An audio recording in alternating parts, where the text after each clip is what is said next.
আমি ওর মৃত্যু নিয়ে আমি আফসোস করি না। ওর মৃত্যুটা যেভাবে হয়েছে একটা গর্বের মৃত্যু হয়েছে, দেশের জন্য মৃত্যু হয়েছে। ও সবসময় এটা চাইতো যে ও জীবনে এমন কিছু একটা করবে যেটার জন্য ওর ফ্যামিলি সবসময় প্রাউড থাকবে, ওর বাবা মা প্রাউড থাকবে।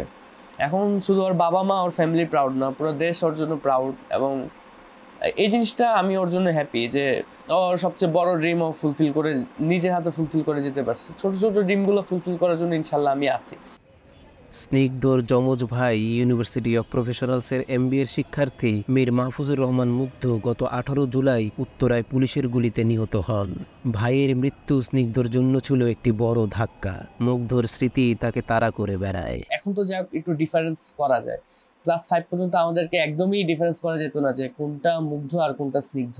যখন আমাদেরকে ডাকতো কোনো টিচার হোক বা কেউ যদি ডাকতো যে এই মুগ্ধ এদিকে আসো, তো মুগ্ধ যদি না থাকতো আমি চলে যেতাম। আমি চলে যাই, বলতাম হ্যাঁ বলেন কি হয়েছে।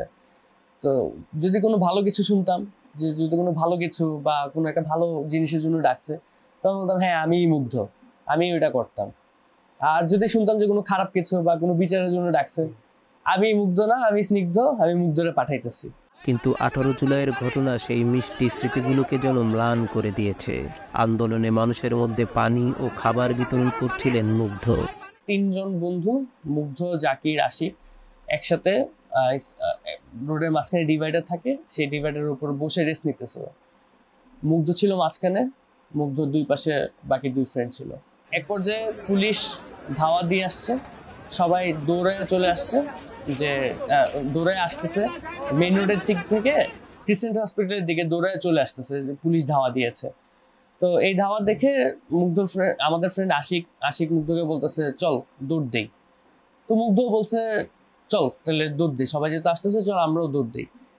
এইটা বলে আশিক ওর পায়ে হাত দিয়ে উঠে দৌড় দিছে, 2-3 কদম গেছে। জাকিরও দৌড় দিছে, 2-3 কদম গেছে। তাকায় দেখে যে মুগ্ধ আর পাশে নাই, দৌড়াচ্ছে না। পিছনে তাকায় দেখে মুগ্ধ যেই অবস্থাতে বসা ছিল সেই অবস্থাতেই পুরো মাটিতে পড়ে যাচ্ছে, এবং ওর হাতেই ওই পানির প্যাকেট এবং বিস্কিটের প্যাকেটটা ছিল। মুগ্ধর সঙ্গে স্নিগ্ধ আন্দোলনে যোগ দিত। সেদিন যাওয়া হয়নি, কিন্তু তার মন পড়েছিল বাইরে। ভাইটির জন্য অস্থির হয়ে পড়েছিল সে।